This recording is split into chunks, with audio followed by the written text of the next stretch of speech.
Amen. Galing talaga ni Roslyn, ano?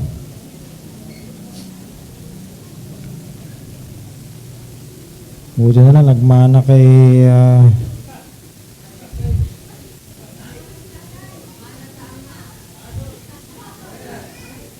Arnold ba o kay Michelle?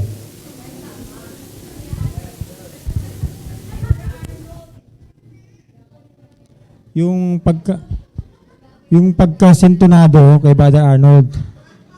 Pero yung mga maayos na kay Michelle talaga yon. Alright, so let's open our Bible in the book of Joel. Binasa natin kanina. Pero bagamat introduction lang dito, pero yung message nandun sa Book of Acts.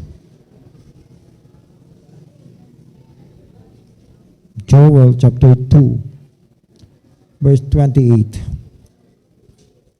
Are you there? Joel 2, verse 28. Pakasundan na lang po sa inyo mga Biblia. And it shall come to pass afterward that I will pour out my spirit upon all flesh, and your sons and your daughters shall prophesy. Your old men shall dream dreams, your young men shall see visions, and also upon the servants and upon the handmaids in those days will I pour out my spirit. And I will show wonders in the heavens and in the earth, blood and fire and pillars of smoke. The sun shall be turned into darkness and the moon into blood, before the great and the terrible day of the Lord come. And it shall come to pass that whosoever shall call on the name of the Lord shall be delivered.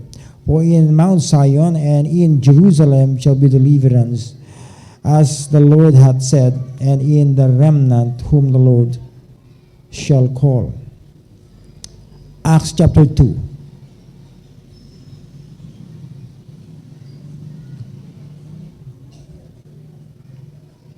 Acts chapter 2.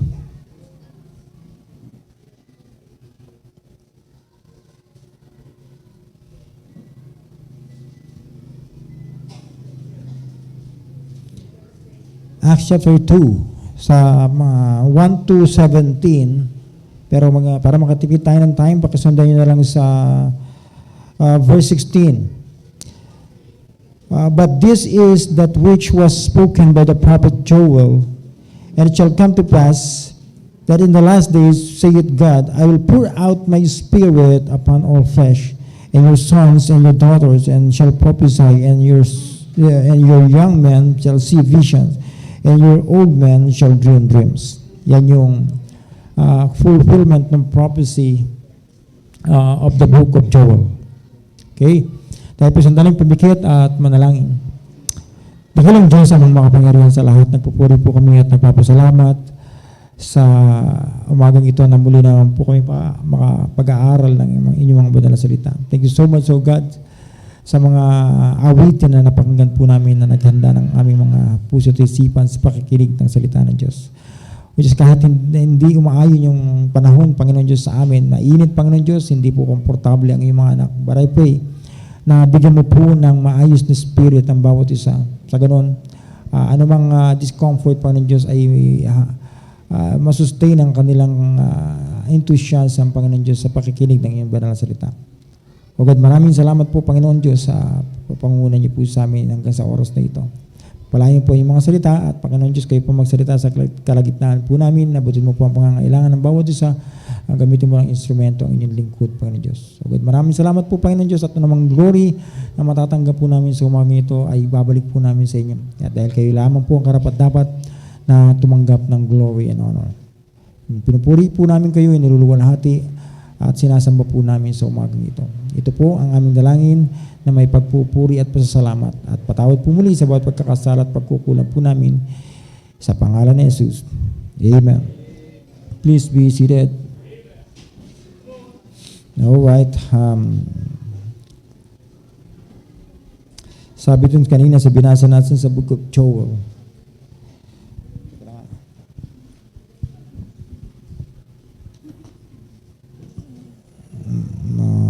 Itong aking Bible. 1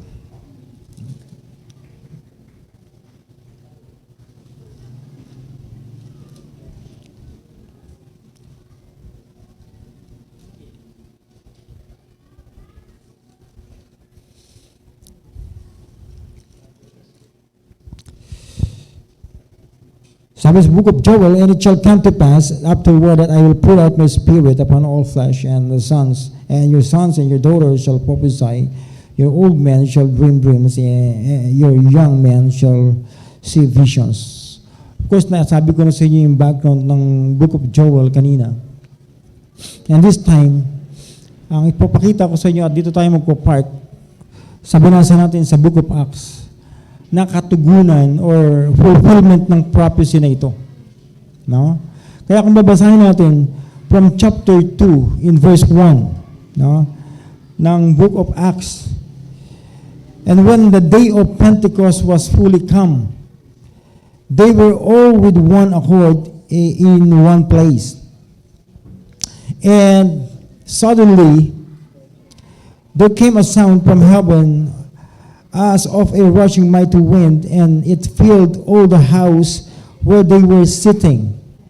And there appeared unto them cloven tongues, like as of fire, and it sat upon each of them. And they were all filled with the Holy Ghost, and began to speak with other tongues, as the Spirit gave them utterance. And they were dwelling at Jerusalem, Jews, devout men, out of every nation under heaven. Now when this was noise abroad, the multitude came together and were confounded, because that every man heard them speak in his own language. And they were all amazed and marveled, saying one to another, Behold, are not all these which speak Galileans? And how hear we every man in our tongue, in our own tongue, wherein we were born?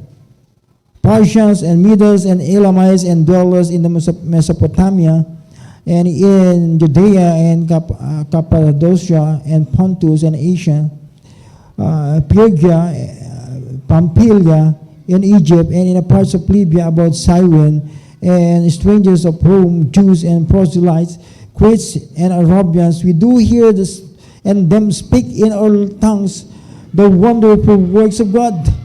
And they were all amazed and were in doubt, saying one to another, What meaneth this? Others mocking said, These men are full of new wine. Pinagbintangan pa sila mga lasing.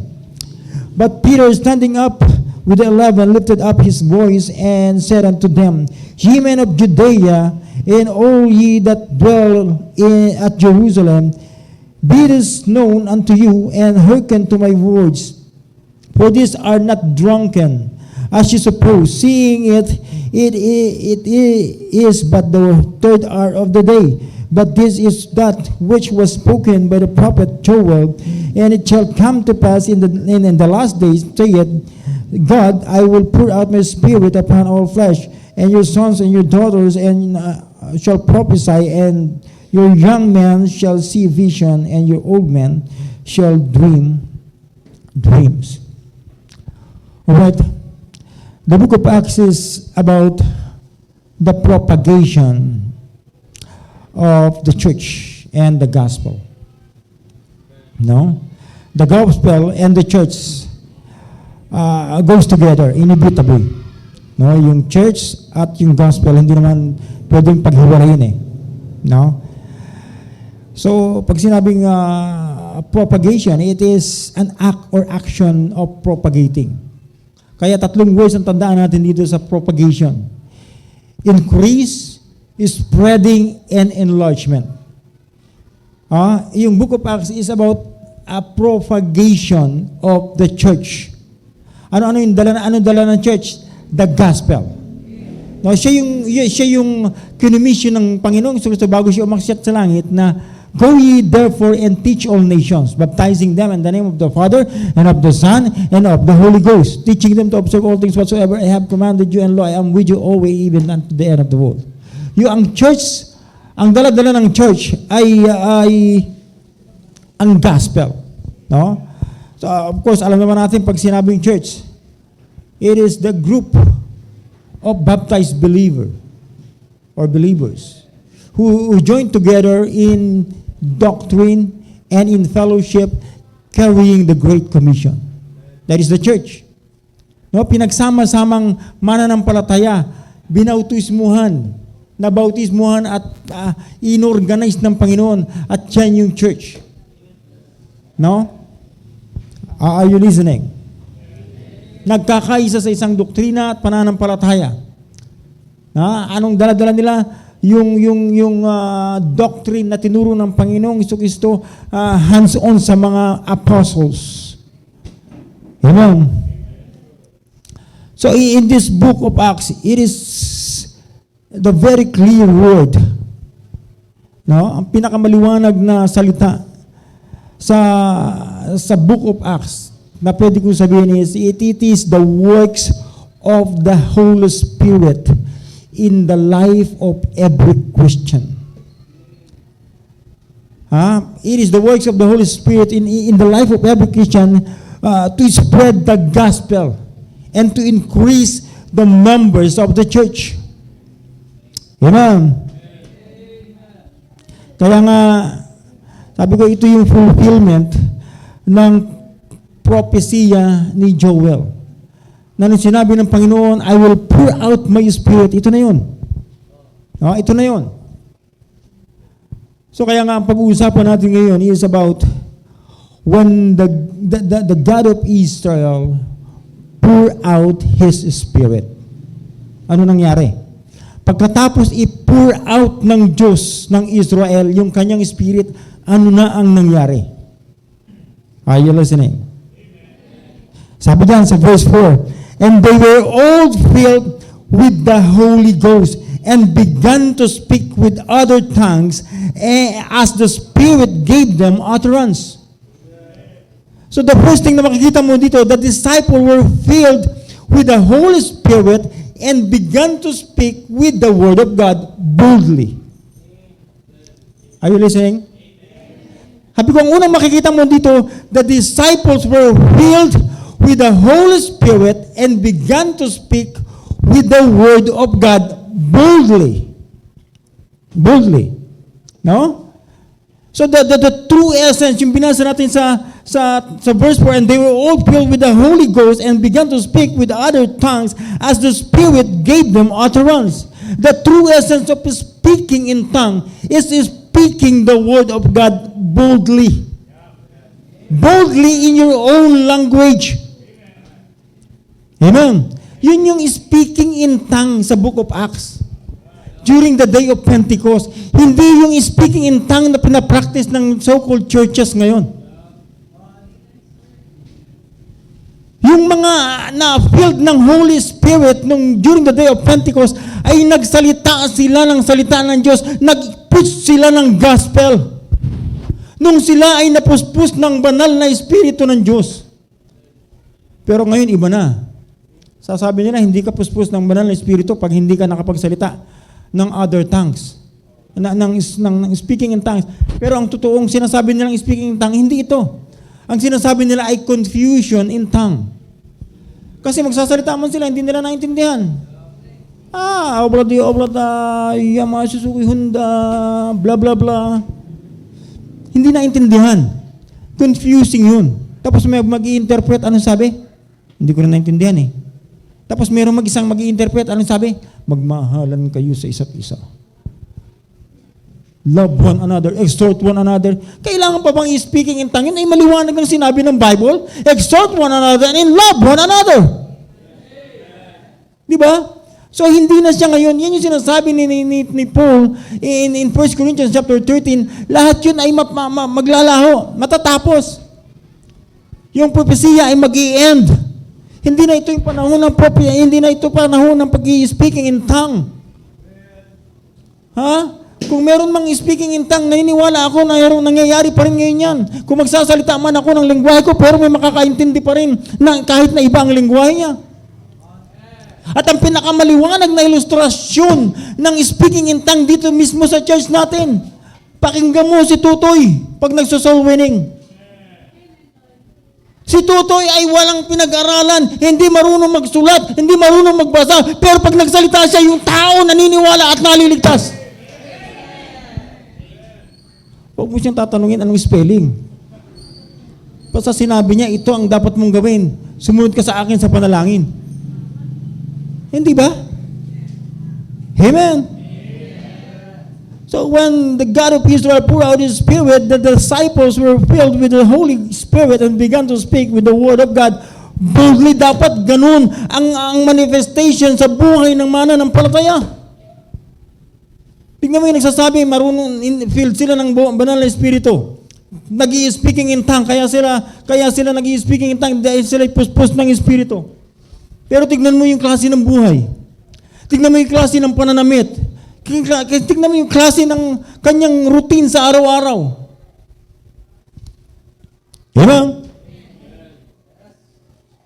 So naniniwala tayo, pag ikaw ay napuspos ng banal na Espiritu, ikaw ay magsasalita ng salita ng Diyos, lalong-lalo na ng gospel. The gospel of our salvation. Amen.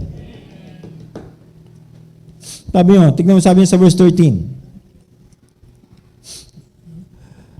And there were dwelling at Jerusalem Jews devout men out of every nation under heaven. Now when it was noise abroad, the multitudes came together and were confounded because that every man heard them speaking in his own language. And they were all amazed and marveled, saying one to another, Behold, are not all this which speak Galileans?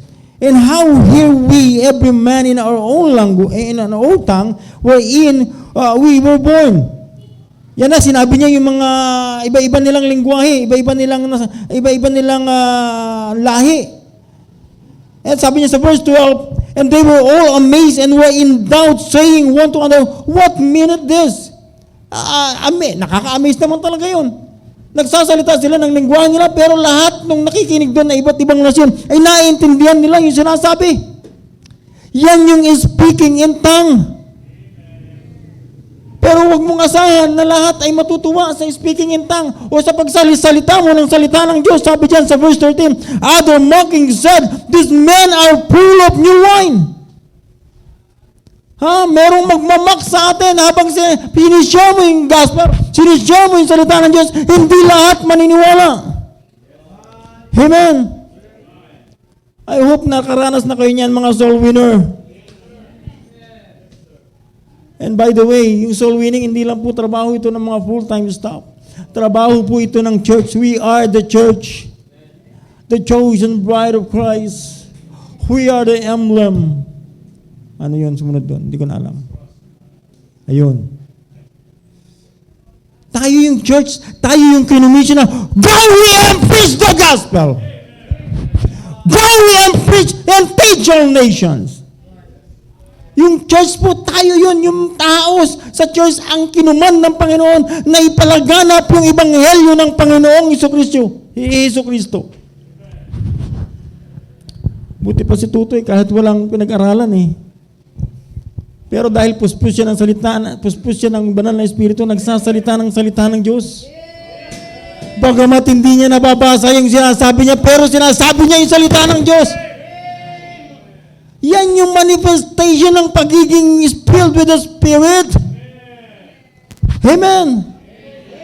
Ang tanong, na-experience mo na ba yung na-experience ni Tutoy? Na-filled ka na ba ng banal na Espiritu ng Diyos? Nakapagsalita ka na ba ng gospel? Nakapagsalita ka na ba ng salita ng Diyos sa ibang tao? Boldness. With boldness. Ha? O hindi pa kasi nahihiya ka? Ay, nakakahiya nga talaga yun. Kung hindi ka makakapagsalita kasi yung hindi ka nagbabasa, nagsasalita eh. Bakit? Puspos ng banal na Espiritu ng Diyos. Naranasan mo na bang mapuspos ng banal na salita ng Diyos? Ha? Naranasan mo na ba? Parang dududa ka pa.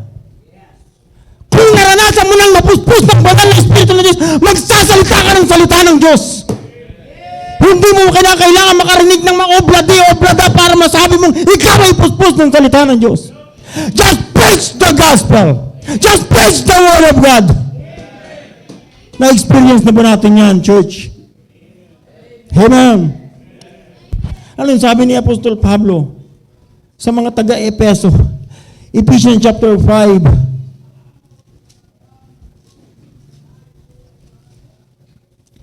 starting in verse 18. Sabi niyan, and be not drunk with wine. Kaya hindi mapuspos ng espiritu kasi lasing pala And be not drunk with wine, wherein in excess. Konti lang naman po, ininom po, pastor. Ganun pa rin, alcohol pa rin yun. Huwag nang uminom. Ang ibig sabihin niyan, but be filled with the Spirit. At pag na-filled ka ng Spirit, sabi niyan, is speaking to yourself in psalms and hymns and in spiritual song, singing and making melody in your heart to the Lord, giving thanks always for all things unto God and the Father in the name of our Lord Jesus Christ. This time, sabi niyan, ni Apostle Pablo, if you want to see the manifestation of being filled with the Holy Spirit, you will love to sing praises unto the Lord. No? Magiging masaya ka sa pag-awit ng mga awiting makalangit, papuri sa Diyos. At magiging mapagpasalamat ka, magiging grateful ka sa Panginoon. Amen? Yun na lang ang una nating makitang manifestation sa atin kung hindi ka pa man marunong magsaluling. Ang tanong ko, masaya ka na bang umaawit ng awitin para sa Panginoon? O hanggang ngayon, puro carnal song pa rin ang kinakanta mo? Sabi ni Pastor Vallejo dun sa conference, yung mga Kristiyano na hindi makakanta sa congregational singing, may problema kayo. You've got a problem within you. Ha? Kung puspos ka ng banal na Espiritu ng Diyos, sabi doon, you will sing praises unto the Lord. Masaya kang aawit ng mga awit, papuri sa Diyos. Bakit hindi ka makaawit? Amen. Hindi ka rin ba marunong magbasa? Tatalunin ka nung hindi marunong magbasa, umaawit siya. Nakakahiya sa atin na tayo marunong magbasa pero hindi tayo makaawit ng papuri sa Diyos. Tapos maglalagay ka pa ng ipon sa tenga mo, kala mo kung anong pinapakinggan mo naman ay carnal songs. Amen. Yung puspos ng banal na Espiritu ng Diyos ay magsasalita ng salita ng Diyos. Amen. Again, naranasan mo na bang ma-filled ng Holy Spirit? Naranasan mo na bang mapuspos ng banal na Espiritu ng Diyos? Nakapagbahagi ka na ba ng salita ng Diyos? Sa katrabaho mo, sa kaklase mo, sa kapitbahay mo, sa magulang mo, sa kamag-anak mo. Boldly. Sinasabi ko boldly. Ay kung hindi pa, ibig sabihin ba, hindi ka pa napupuspos ng banal na Espiritu ng Diyos? Kinakailangan po ba pumunta sa mga Pentecostalism para mapuspos ka ng banal na Espiritu at ikaw ay mag-oblad ha? Kapatid, hindi ito yung manifestation ng pagiging filled ng banal na Espiritu ng Diyos. Ang mapupuspos na banal na Espiritu ng Diyos ay magsasalita ng salita ng Diyos. Boldly. Hindi siya maihiya, hindi siya matatakot. Nakakahiya naman yung hindi ka marunong magbasa at magsulat Hindi ka nahihiya Ano lang po niya? Puspos ng banal na Espiritu ng Diyos. Tanungin lang kita kapatid, when was the last time na nag-okay ka ng kaluluwa? Nung nag-share ka ng gospel, kailan yung huli? Nung hindi ka pa backslider? Are you saying na backslider ka ngayon? Ha? Kailan? Kailan ka huling napuspos ng banal na Espiritu? Nung pumunta ka sa simbahan? Kailan ka umawit ng papuri sa Diyos na alam mo, nararamdaman mo na ikaw umaawit sa buhay at totoong Diyos? Kailan? Amen. Amen. Ganun lang po kasimple. Ang pinag-usapan, hindi po bago itong mensahe na ito.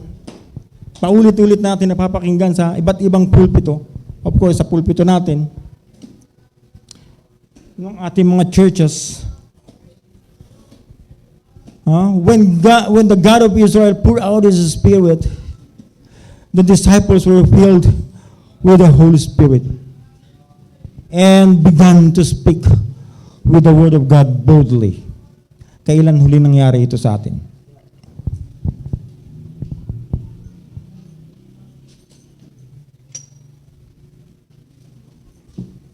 Bago ito ashtray.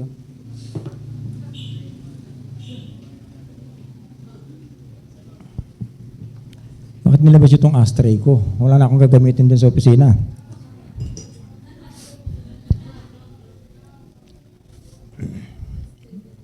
Kailan? Tanungin natin ating sarili. Kailan nga ba ako napuspos ng banal na Espiritu? Come on. Come on. Kailan nga ba ako napuspos ng banal na Espiritu na nagsalita ako ng salita ng Diyos sa katabi ko, sa katrabaho ko, sa kaklase ko, sa kaibigan ko, sa kamag-anak ko? Kailan ako huling nagsalita ng salita ng Diyos? Boldly.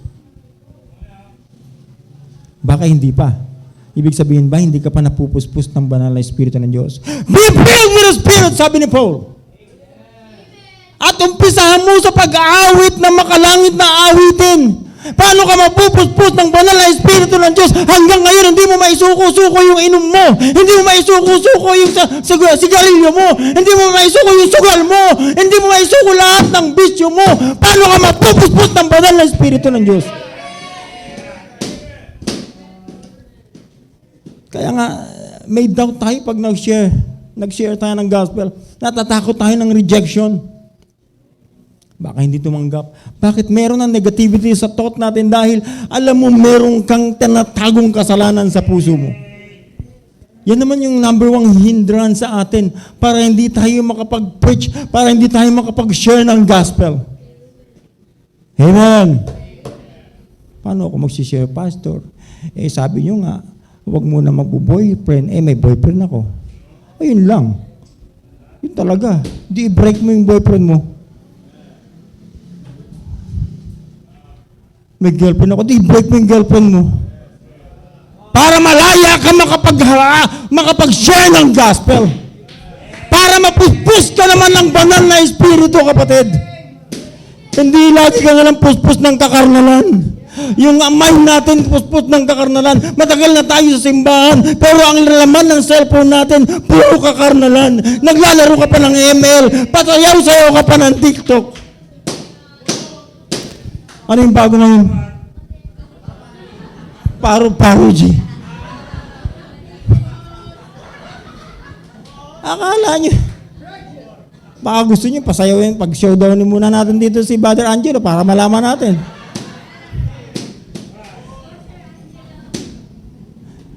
Diba?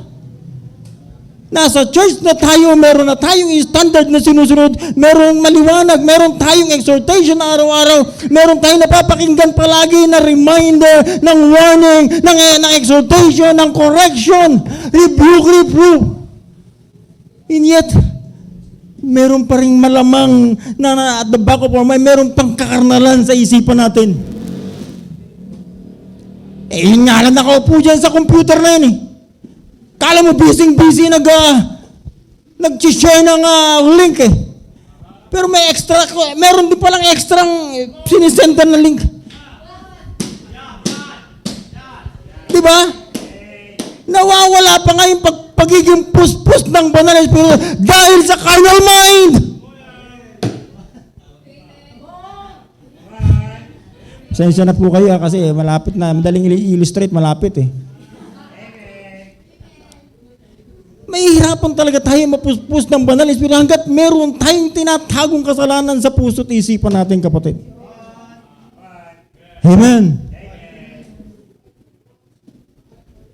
Pero i-goal naman natin yun kung paano tayo mapupuspos ng banal na Espiritu ng Diyos. Yayamang matagal-tagal na tayo nakakapakinig ng salita ng Diyos. Amen. Maya naman tayo sa no read, no write, pero mas bold pa sa atin mag-share ng salita ng Diyos. Alam ba nung sinashare niya na hindi siya marunong magbasa at magsulat? Hindi. Ang alam niya lang yung taong ito nagsasalita ng salita ng Diyos at sumusunod sa Kanya. Kasi kung malalaman niya na no read, no write, hindi maniniwala yun eh. Pero alam niyang may dala-dala itong salita ng Diyos kaya nakikinig sila at sumusunod sila sa panalangin bandang huli. At pag iniimbitahan, lumupunta pa sa church, uma-attend ng ating virtual service. At minsan papakita sa akin, excited siya, Pastor, meron akong bisita, ito. Biruin ko minsan, anong pangalan? Ito po. Di ba? Nakakahiya naman. Tayo nga gagaling natin magsulat, mayroon pa nga tayo magagandang sulat eh. Grabe yung mga stroke natin, magaganda tayo mag-artist pa nga tayo eh, magaling pa nga tayo mag-drawing, kaya nga nagtatato yung iba sa inyo eh. Tapos makapagsalita ng salita ng Diyos, hirap tayo. Bakit? Kulang sa kapuspusan ng banal na Espiritu ng Diyos. Bakit? Dahil sa carnal mind natin. Amen. Basag yata. Amen. Be filled with the Spirit.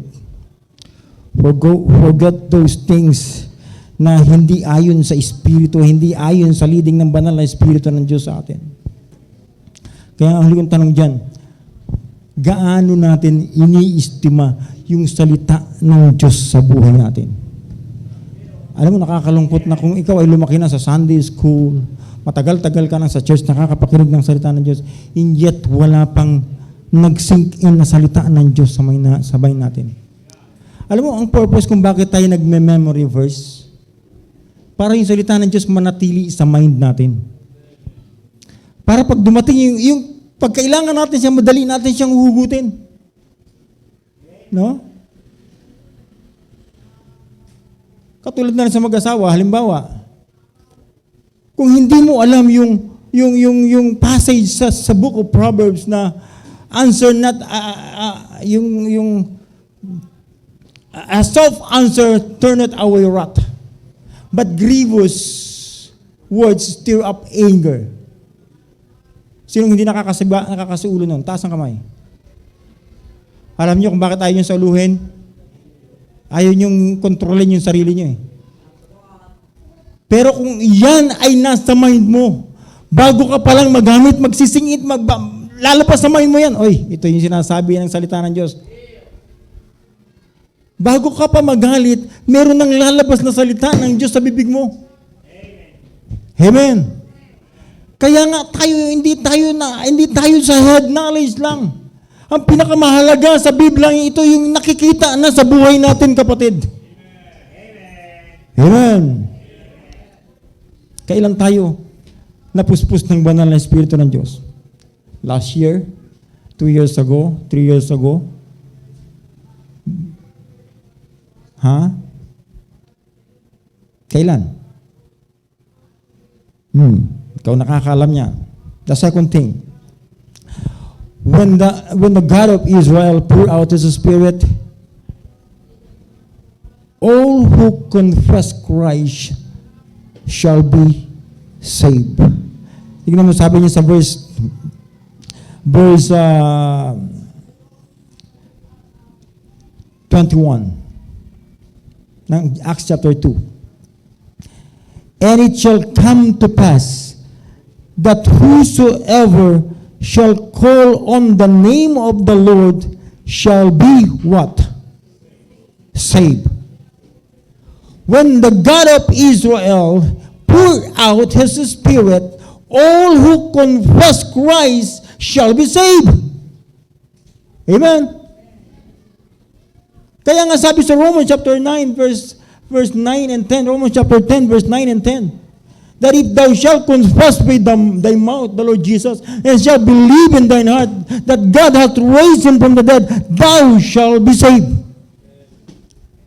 Kung i-confess natin siya sa ating bibig, tayo ay maliligtas. For with the heart man speak unto righteousness, and with the mouth confession is made unto salvation. Amen. Let's keep in mind that people are getting saved from the penalty of their sins in hell. Ito'y trabaho ng banal na Espiritu ng Diyos sa buhay nila. Instrumento lang tayo, soul winners. Amen. Instrumento tayo sa pag merong naliligtas na isang tao. Pero ang totoo doon, ito'y trabaho ng banal na Espiritu ng Diyos sa buhay natin at sa buhay ng taong naliligtas. Amen. Amen. Kaya wala tayong pwedeng ipagmalaki. Alam mo siya, ako nagdala dyan.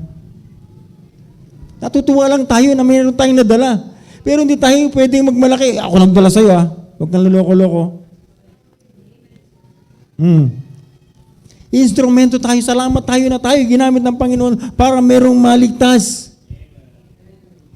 Pero hindi natin yun pwedeng maging hold sa kanila dahil tayo ang kanilang, tayo ang nagdala sa kanila.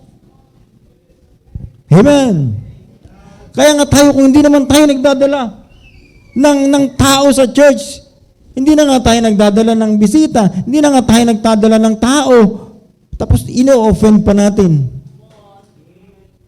Ayaw pa nating manatili sa church.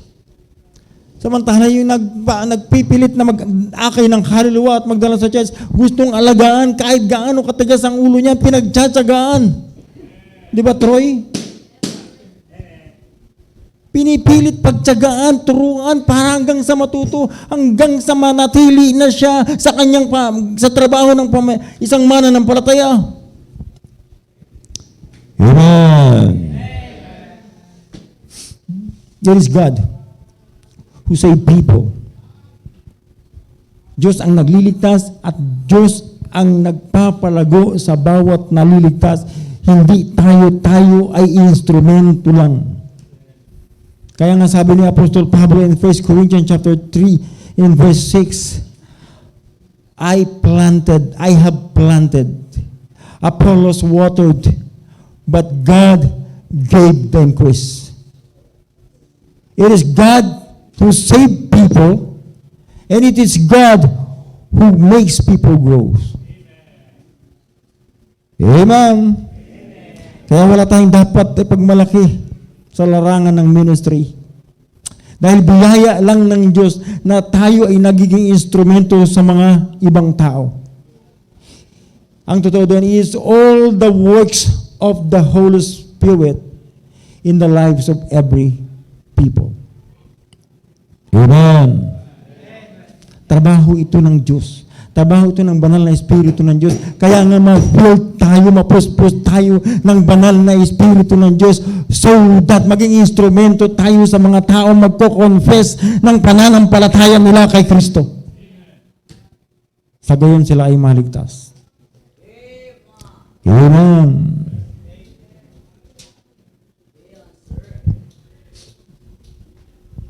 When the God of Israel poured out His Spirit, ano nga sabi ko sa number 1? Naalala niyo ba? The disciples were filled with the Spirit or with the Holy Spirit and began to speak with the Word of God boldly. All who confess Christ shall be saved. When the God of Israel poured out His Spirit. Number 3. Preacher will preach and many will be converted. Sabi niya sa verse 38 ng Acts chapter 2. Then Peter said unto them, repent and be baptized. Nakita niyo ba? Repent and be baptized, every one of you, in the name of Jesus Christ, for the remission of sins, and ye shall receive the gift of the Holy Ghost. Sa church na ito, wala naman tayong ibang ipinipreach kundi ang Panginoong Jesucristo. Amen. We preach Christ. Amen. We preach nothing but Jesus Christ. Amen. Kaya sabi niya chapter 3 verse 16, chapter 3, book of Acts in verse 6, then Peter said, silver and gold have I none, but such as I have give I thee, in the name of Jesus Christ of Nazareth, rise up and walk. Peter preached Christ to the lame. Amen. And in chapter 2 and verse 10, chapter 2 and verse 10, be it known unto you all, and to all the people of Israel, that by the name of Jesus Christ of Nazareth, whom ye crucified, whom God raised from the dead, even by him that this man stand here before you whole, this is the stone which was set at naught of you builders, which is become the head of the corner. Sabi niya sa verse 12, neither is there salvation in any other, for there is none other name under heaven given among men, whereby we must be saved. Amen. Walang ibang pangalan sa silong ng langit na pwedeng maligtas ang tao, kundi sa pangalan ng Panginoong Jesucristo, na dapat ito ang tangan-tangan natin palagi at sinishare sa mga tao. So we just go here and preach the gospel.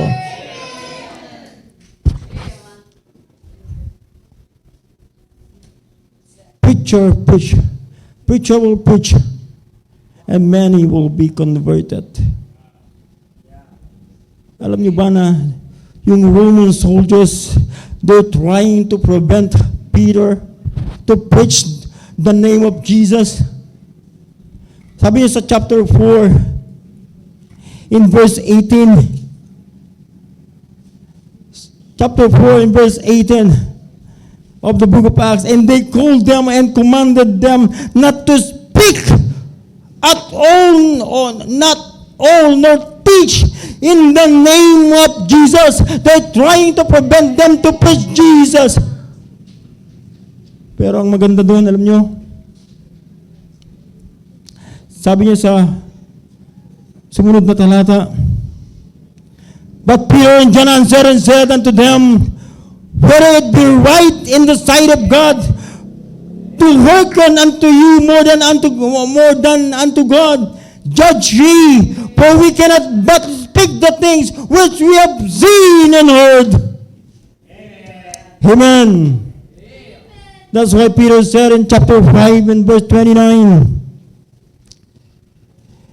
Chapter 5 and verse 29, then Peter and the other apostle answered and said, we ought to obey God rather than men. Masusundin namin ang Diyos kesa sa tao na pumipigil sa amin na sabihin ang katotohanan patungkol sa gospel ng Panginoong Jesucristo. Amen. And so that throughout the book of Acts, preachers preached Jesus and many got saved and converted. No? Pag binasa niyo po yan, yung buong book of Acts, hindi na natin babasahin. Basahin niyo sa bahay. Ha? Yung mga preachers dyan, mga apostles, disciples, pag sila ay nagsalita, ang wala silang ibang sinasabi, kundi ang gospel ng Panginoong Jesucristo. Ikaw, kailan mo huling binanggit si Kristo sa kaibigan mo? Alam mo, merong nakakalungkot na buhay ng mga Kristiyano. Nahihiya sila mag-share ng gospel. Natutuwa ako dun sa testimony ni Pastor Jerry. Ha? Sinira niya yung pastor. Hindi niya alam na pastor eh. Ha? Ang sabi niya, kung sakali po bang dumating sa inyo ang kamatayan, tiyak niyo ba 100% na pupunta kayo sa langit? Abay, na-shock yung pastor eh. Hindi nakakibo ng ilang minuto. Di ba? Pastor yun. Of course, sigurado hindi Baptist yun. Kaya sa tagal ng na-post na hindi siya nakasagot, sabi niya, Pastor, tiyak ko na po. Kasi tinanggap ko na si Kristo. Pero kung anong nagpasyak sa akin yung tanong mo, pwede pala yun. Kasi hindi ko ginagawa yun. I think 32 years na siyang tao o 32 years na siyang pastor. Pero hindi siya nakapagtanong ng ganun kahit kanino. No, why back ang thought niya, ang thinking niya, baka ma-offend yung pagtatanungan niya. Pero sabi na, amaze ako nung tinanong ako, hindi ako nasa kasagot. Pero pwede pala yun. Proven na po yung approach natin, ang tawag natin ay confrontational approach. Kukonfrontahin mo talaga, ihedon mo siya, tatanungin mo siya ng isang tanong na napakahalagang dapat niyang masagot ng tama o hindi. Di ba nandun na rin yung spirit of discernment? Malalaman mo yung tinanong mo kung ligtas o hindi. At pag hindi, yun ang pagkakataon mo para i-share ang gospel. Amen. Kaya huwag tayong matakot. Preacher will preach and many will be converted. Nangyari na sa Book of Acts Nangyayari pa rin ba hanggang ngayon? Hanggang ngayon nangyayari yung ating church sa Taguig hanggang ngayon for over 9,000 and almost 10,000 attendance every Sunday. Kanino yun nagsimula? Sa isang tao lang yun na tinatawag nating pastor, si Pastor Hill. For 42 years or 43 years, I think, yung church sa San Pedro. Of course, there were more than that. Hanggang ngayon, marami pa rin naliligtas tuwing magpipreach ng gospel yung mga preacher. Amen! Huwag matulog.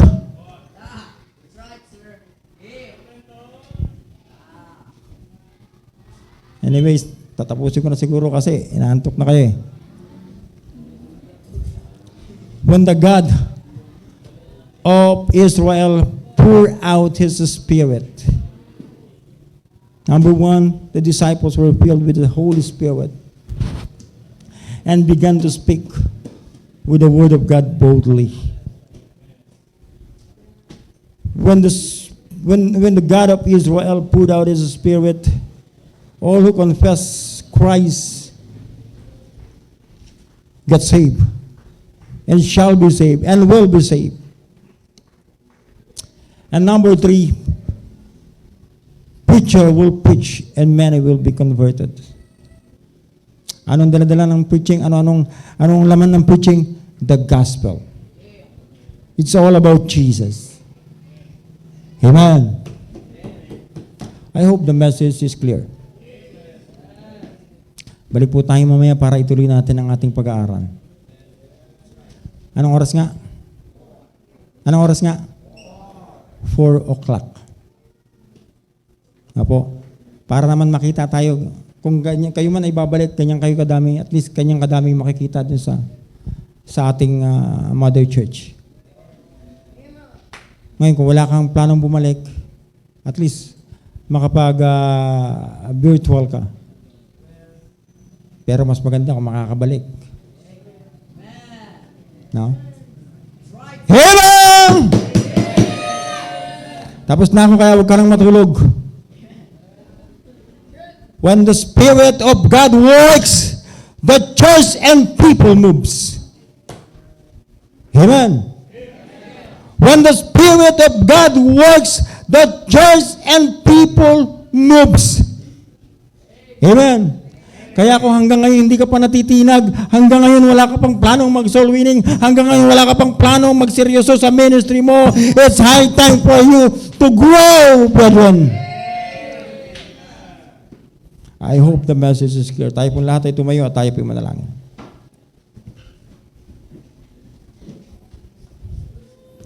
Dakilang Diyos ang makapangyarihan sa lahat.